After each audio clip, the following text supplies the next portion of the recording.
오늘 저에게 주신 하나님의 말씀은 구약성경 출애굽기 12장 13절 말씀입니다. 저희들 함께 봉독하겠습니다. 내가 애굽 땅을 칠 때에 그 피가 너희가 사는 집에 있어서 너희를 위하여 표적이 될지라. 내가 피를 볼 때에 너희를 넘어가리니 재앙이 너희에게 내려 멸하지 아니하리라. 아멘. 기도하겠습니다. 하나님 아버지, 지난밤도 주의 은혜 가운데 저희들 거하게 하시고 오늘도 저희에게 복된 하루를 허락해 주심으로 말씀과 기도로 시작할 수 있는 은혜 주신 것 감사드립니다. 저희들이 이 출애굽기의 말씀을 통하여 죄악 가운데서 해방되어지고 오로지 하나님의 나라의 백성으로 소망을 가지고 살아갈 수 있게 됨이 오직 주 예수 그리스도의 보혈의 능력임을 깨닫게 하사 언제나 그 보혈의 능력을 붙들고 승리하는 백성들 되게 하여 주옵소서. 간절히 바라옵고 예수님의 이름으로 기도하옵나이다. 아멘. 오늘은 죽음을 이기는 생명의 표징이라는 제목으로 하나님 말씀 증거합니다. 하나님께서는 오늘 이 12장의 6월절에 대해서 말씀하십니다. 그래서 이스라엘에게 있어서 가장 중요한 절기 중 하나가 6월절, 그리고 그와 거의 같은 의미를 갖고 있는 무교절, 이러한 것이 시작되는 바로 그러한 말씀이 오늘 12장에 등장하고 있습니다. 하나님께서는 6월절이 속한 이 달을 해의 첫 달로 삼으라고 명하십니다. 그러니까 지금부터 시작이다라는 거죠. 물론 당시에 애굽에도 애굽의 그 시간과 월과 연을 정하는, 쉽게 말하면 달력이 있겠죠. 그런데 지금부터 이제 6월절이 임하게 되는 지금부터가 이스라엘의 새로운 역사가 될 것이다, 이렇게 선언되는 바로 그러한 말씀입니다. 그래서 이 달이 첫 달이다, 이제부터 시작이기 때문에 첫 달이라고 말씀하신 거고요. 이는 이스라엘에게 새로운 시간, 즉 구원의 역사가 지금 시작되었다라는 것이 선포되었던 것입니다. 이제는 과거의 노예 생활은 끝났고 이제 하나님의 백성으로서의 새로운 신분이 시작된 것입니다. 그래서 우리 장로교 신앙은 이 중생이라는 교리를 가지고 있습니다. 이 중생, 거듭난다라는 것, 새롭게 태어난다라는 교리이죠. 그래서 이 중생을 한 존재가 바로 하나님이 원하시는 새로운 피조물이고 새로운 시작점이 된다, 우리는 이렇게 말씀을 통해 배우고 있습니다. 그리스도의 보혈로 씻김 받은 성도는 이제는 어떻게 되는 거예요? 과거의 죄의 종노릇에서 벗어나게 된 줄로 믿습니다. 그래서 이제는 하나님 나라의 시민으로서 새롭게 태어난 순간, 그것이 바로 거듭남, 중생의 순간인 것이죠. 예수님께서도 말씀하시잖아요. 거듭나지 아니하면, 그러니까 중생하지 아니하면 하나님의 나라를 볼 수 없다라는 것이죠. 그러니까 오늘날 저와 여러분이 예수 그리스도의 보혈로 말미암아 거듭난 자들인 줄로 믿습니다. 그래서 우리가 이 땅에 소망을 두지 아니하고 어디에 소망을 둬요? 하나님 나라에 소망을 두는 겁니다. 그러니까 결국엔 우리가 이러한 하나님의, 예수님의 분명한 말씀을 보자면 우리가 교인이라고 하면서도 이 땅의 것에 묶여서 하나님의 나라와 상관없이 사는 자들에게는 무엇에 대한 증거가 약한 거냐면 중생에 대한 증거가 약한 것이다 라고 볼 수 있는 거예요. 그러니까 아직도 뭐한 자들이라고 볼 수 있어요? 거듭나지 못한 자들이다. 그러니까 목회자로서 설교를 할 때도요, 이 설교라는 게 항상 어떻게 보면 더 깊이 있고 더 중요하고 더 어떻게 보면 우리가 알지 못했던 새로운 것을 항상 들으면 좋겠지만, 물론 그러한 부분에 대해서도 우리가 깨달아야 하겠지만 그 모든 설교의 핵심은 뭐냐면 하나님의 복음을 듣고 거듭나라는 것이에요. 거듭나라. 왜? 10년이 돼도 20년이 돼도 30년이 돼도 40년이 돼도 거듭나지 못하는 자들이 반드시 있기 때문에 그렇습니다. 근데 사실 그 역사가 사실 뭡니까? 가장 중요한 것이기 때문에 그래요. 그래서 저와 여러분도 우리가 주 안에서 우리의 심령이 거듭난 자들로서의 살아갈 때 우리 교회 안에 있어서 또한 거듭나지 못한 것과 같은 자들을 위해 언제나 우리는 기도해야 된다. 왜요? 그들이 참 생명을 얻어서 하나님이 나라 보는 거예요. 그러니까 그 거듭남의 분명한 증거는 뭐냐? 그가 하나님 나라를 소망하고 살아가고 있느냐, 아니면 애굽과 같은 세상을 아직도 더 원하며 살아가고 있느냐, 그거예요. 그렇다면 그를 위해서 어떻게 해야 돼요? 하나님 나라를 바라볼 수 있도록 더 우리가 기도하고 그들과 함께 나아갈 수 있는 그러한 교회로 세워지는 복된 여러분 되시기를 축원드립니다. 그러므로 사랑하는 성도 여러분, 오늘 이 12장에 나오는 6월절의 규례를 통해서 우리는 무엇을 살펴볼 수 있냐면 바로 우리를 구원하신 하나님의 크고 놀라우신 은혜를 보게 될 줄로 믿습니다. 3절에서 6절 내용을 보면요, 6월절 제물에 대한 이야기가 나오는데 이 6월절 제물은 흠 없고 1년 된 수컷 양이다라고 되어 있습니다. 이 양은 어떠한 의미를 갖냐면 이스라엘의 장자들을 대신하여 죽임을 당할 대속 제물인 것이죠. 이제 마지막 재앙만 남겨뒀는데 그 마지막 재앙이 뭐였냐면 바로 애굽 땅에 있는 모든 왕으로부터 시작해서 심지어는 짐승에게 이르기까지 그 장자, 그 첫째 것이 반드시 어떻게 된다는 거예요? 죽는다는 것입니다. 그런데 중요한 거는 이스라엘 백성들이 지금 애굽 땅 안에 있습니까? 애굽 땅 밖에 있습니까? 애굽 땅 안에 있거든요. 그렇다는 것은 이스라엘 백성들에도 그것이 동일하게 내려지는 상황이라는 거예요. 그 심판이요. 그러니까 거기서 살 길이 뭐라는 거예요? 거기서 살 길은 하나밖에 없다라는 거예요. 그 장자의 죽음 재앙에서 살 길은 딱 하나. 그것은 바로 이스라엘 사람들의 장자를 대신해서 죽을 어린 양이 필요했다라는 겁니다. 그게 대속 제물로서의 양이죠. 그러니까 결국 이 어린 양은 누구에 대한 예표이냐면 우리의 죄를 위해 죽으실 예수 그리스도에 대한 분명한 예표가 되는 것입니다. 요한복음 1장 29절 말씀을 보면 이튿날 요한이 예수께서 자기에게 나아오심을 보고 이르되 보라 세상 죄를 지고 가는 하나님의 어린 양이로다라고 기록하고 있습니다. 하나님의 어린 양.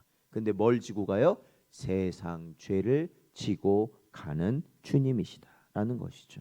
여러분, 우리가 죽어야 할 자리에 흠 없으신 주님이 대신 죽음으로써 우리는 참된 생명을 얻게 된 줄로 믿습니다. 이것이야말로 우리 기독교 신앙에 있어서 가장 중요한 모습, 즉 신앙의 정수라고 할 수 있는 대속적 죽으심이다. 우리의 죄를 위해 대신 죽으신 예수 그리스도, 우리가 봐야 할 유일한 분인 줄로 믿습니다. 7절에서 13절 말씀을 보면 양을 잡고요, 그 피를 문 좌우 설주와 임방에 발라야 했습니다. 그러니까 이게 뭐 쉽게 말하면 문틀에 다 바르는 거죠. 쉽게 말하면. 그래서 하나님은요, 이 내가 피를 볼 때에 너희를 넘어가리라 이렇게 말씀하고 있습니다. 이게 뭐냐? 유월입니다. 이게 한문으로 한자로 말하면 내가 너희를 넘어가리라. 예, 이게 유월이에요. 유월. 예, 넘어간다라는 의미를 갖고. 그래서 그 절기를 유월절이라고 말을 하는 것이죠. 여러분, 하나님의 심판을 면하는 유일한 근거는요, 여러분 그 집 안에 있는 사람들이 어떠한 선한 일을 했느냐 아니면 어떠한 자격을 갖추었느냐라는 게 중요한 게 아니었어요. 중요한 건 뭐냐면 그 집 안에 있는 이 사람들이 집 안에 있고요, 그 집의 문설주에 피가 발라져 있느냐 없느냐가 중요한 것이었어요. 그게 유일한 기준이었다라는 거예요. 그러니까 그 안에 누가 들어가 있든지 상관없다니까요. 진짜 이 규례로 보자면 심지어는 애굽 사람이 들어가 있어도 상관이 없는 거예요. 예. 피가 발려진 문 안에만 들어가 있으면 되는 거예요. 예. 뭐 거기에 뭐 외국인이 들어갔던 장애인이 들어갔던 누가 들어갔든지 상관없어요. 오직 그 문 설주에 피만 발려져 있으면 그 집은 사망에서 어떻게 돼요? 생명으로 가게 된 거예요. 믿으십니까? 예. 그게 바로 우리의 신앙이에요. 그래서 오직 믿음이에요. 오직 믿음. 다른 게 없다는 거죠. 오직 믿음이고 오직 은혜. 그것이야말로 우리가 구원을 얻는 유일한 길이라는 것입니다. 우리가 구원받는 것은 우리의 의로움 때문이 아니라 우리 영혼의 문설주에 뿌려진 예수 그리스도의 보혈 때문이라는 거예요. 하나님은 우리의 허물이 아니라 그리스도의 피를 보고 우리를 의롭다고 하신다라는 겁니다. 그러니까 우리 오랫동안 이게 신앙생활하고 믿는 자들이 항상 주의하고 또 주의해야 될 게 있는 거예요. 그건 뭡니까? 우리가 신앙생활을 오래 하다 보면 내 안에 원망과 불평과 여러 가지 것들이 막 생겨납니다. 근데 그런 것들이 생겨나는 이유 중에 하나가 뭐냐면 내가 이만큼 했는데 내가 이런 일 했는데 어떻다는 거예요? 알아주지 않는다는 것을 느낄 때, 그렇죠? 서운함을 느낄 때 바로 우리는 그 모든 것이 내가 한 일이 돼버리는 것이죠. 내가 한 일. 그러면 뭐가 나와요? 원망이 되고 불평이 될 수밖에 없다라는 겁니다. 근데 중요한 건 뭐예요? 우리가 원래 죄인으로서 죽을 수밖에 없는 존재들이잖아요. 8절에서 11절 내용을 보면은 유월절 양 고기를 불에 구워 무엇과 먹으라고 말하고 있냐면 무교병과 쓴 나물과 함께 먹어라. 그렇죠? 이제 그 피를 내기 위해서 유월절 양을 잡고 그 유월절 양을 그대로 두는 것이 아니라 그것을 먹게 되어 있어요. 유월절 양 고기를 구워서 먹게 되어 있습니다. 근데 이제 고기만 먹는 것이 아니라 무교병, 누룩을 넣지 않은 이렇게 딱딱한 빵과 함께 또 쓴 나물을 먹으라고 명하십니다. 누룩이라는 것은 보통 성경에서 좀 부정적인 의미로 많이 사용되는데 바로 이 죄와 부패를 의미하는 상징하는 것이 누룩이 많이 들어갑니다. 왜냐하면 누룩이라는 건 뭐예요? 우리가 뭐 빵을 만들거나 뭘 할 때 이렇게 조금씩 넣잖아요. 그게 뭐예요? 그거를 넣으면은 어떻게 됩니까? 작았던 것이 어떻게 돼요? 부풀어지는 거거든요. 이게 죄라는 게 그렇거든요. 죄의 속성이 그래요. 어떻습니까? 아주 작은 거, 정말 사소한 거. 그것이 결국 뭐가 돼요? 크게 돼서 결국 어떻게 돼요? 사망의 결과를 가져오게 하는 게 바로 죄라는 겁니다.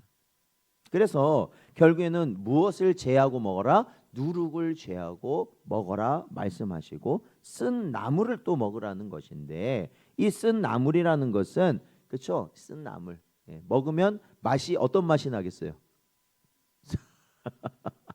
먹기 좋겠어요? 먹기 싫겠어요?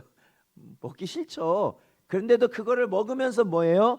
애굽에서의 고통과 죄의 비참함을 기억하라는 거예요. 쓴 걸 씹으면서 쓴 걸 막 씹으면서 그렇게 우리가 고통을 받았다라는 것을 기억하라고 하나님께서는 같이 먹으라고 하는 거예요.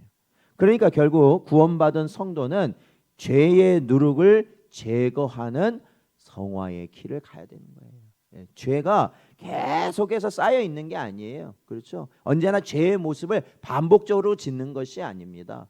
우리가 그 죄의 길에서 떠나야 하는 것이 바로 성도들이다. 고린도전서 5장 7절 말씀을 보면 너희는 누룩 없는 자인데 새 덩어리가 되기 위하여 묵은 누룩을 내버리라. 우리의 유월절 양 곧 그리스도께서 희생되셨느니라 기록하고 있습니다. 또한 구원의 은혜를 누리면서도 우리가 건짐받은 죄의 비참함을 기억하면서 우리는 언제나 겸손히 주님을 따라가야 한다라는 것입니다. 사랑하는 성도 여러분, 오늘 본문은 심판의 밤에 살아남을 수 있는 유일한 길을 제시합니다. 그것은 바로 어린 양의 피 뒤로 숨는 것입니다. 그러니까 어린 양의 피가 우리를 어떻게 해요? 덮어버려야 한다라는 것이에요. 우리를 온전히 가리워야 한다라는 것입니다.